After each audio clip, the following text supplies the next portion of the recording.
commemoration that will happen later today. The Chinese president will deliver an important speech at the commemoration. And the commemoration includes a massive military parade, which is composed of two parts, the inspection of the troops and the march past, lasting approximately 70 minutes.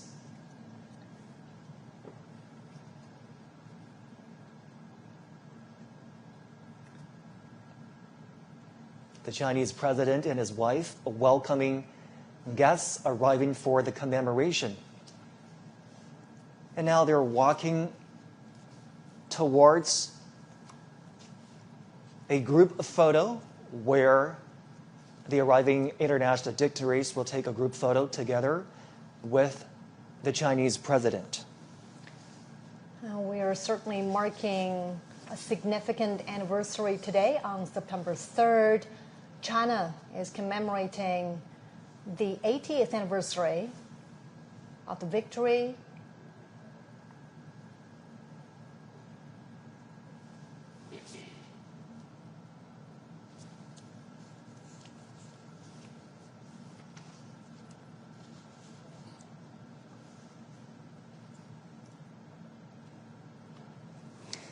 This gathering today in commemoration of the victory also heralds a new beginning for all countries to work together to create a harmonious world and safeguard global peace.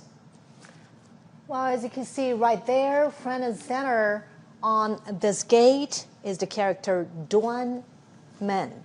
The Chinese character Duan also conveys righteousness, which is consistent with the message of safeguarding international justice.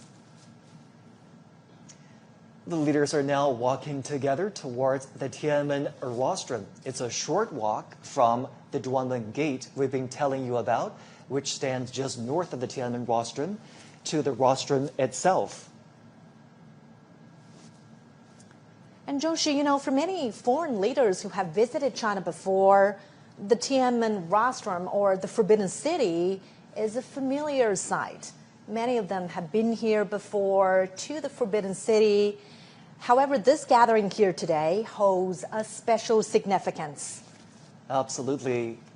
The Tiananmen rostrum sits right in the heart of the Chinese capital, with viewing platforms that can overlook the Tiananmen Square. The leaders will be walking towards the rostrum. They will ascend to the viewing platform on the rostrum and view the military parade together.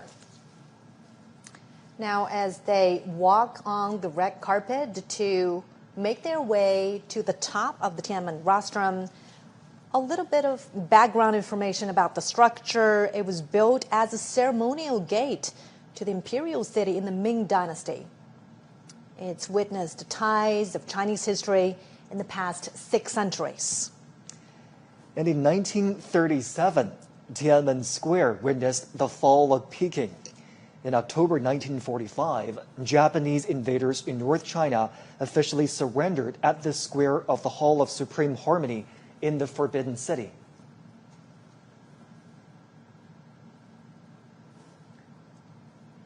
Today's commemoration is certainly a big national event, a military event as well, as troops and armaments are standing by ready for the inspection.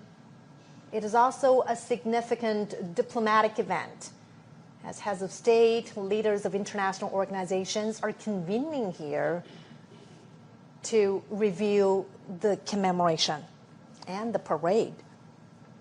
The leaders are making full use of this time as they walk together to the Tiananmen rostrum, engaging in friendly chit-chat and conversations. And today, the Tiananmen rostrum, steeped in the depths of history, will again witness new glory.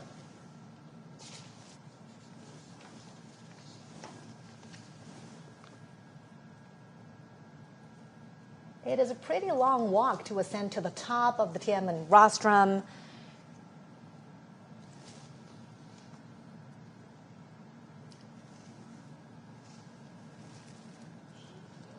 80 decades ago, World War II ended with over 100 million casualties among soldiers and civilians worldwide. Chinese casualties were more than 35 million. And today is about commemorating the victory in that war, in the Chinese people's war of resistance against Japanese aggression, as well as the World Anti-Fascist War.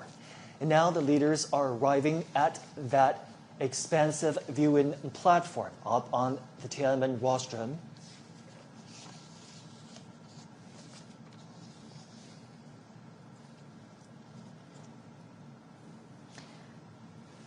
And we understand that some of the veterans of the War of Resistance were given their own viewing spots on top of the Tiananmen rostrum.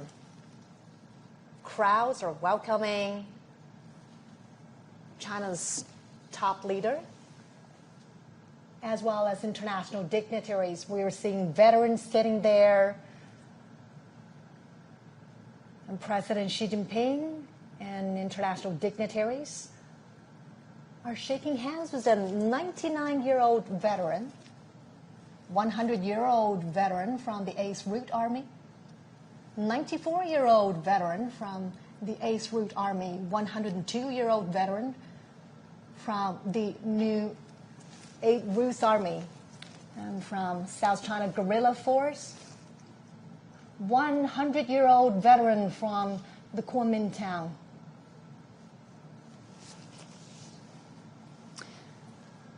And during the fight against the Japanese aggression, the Chinese people established a national united front to safeguard their homeland. Obviously, the Chinese president was very pleased to see the veterans present up on the Tiananmen rostrum. He even introduced the veterans to his guests there, and shaking hands with the veterans, greeting them, welcoming them to this very important commemoration.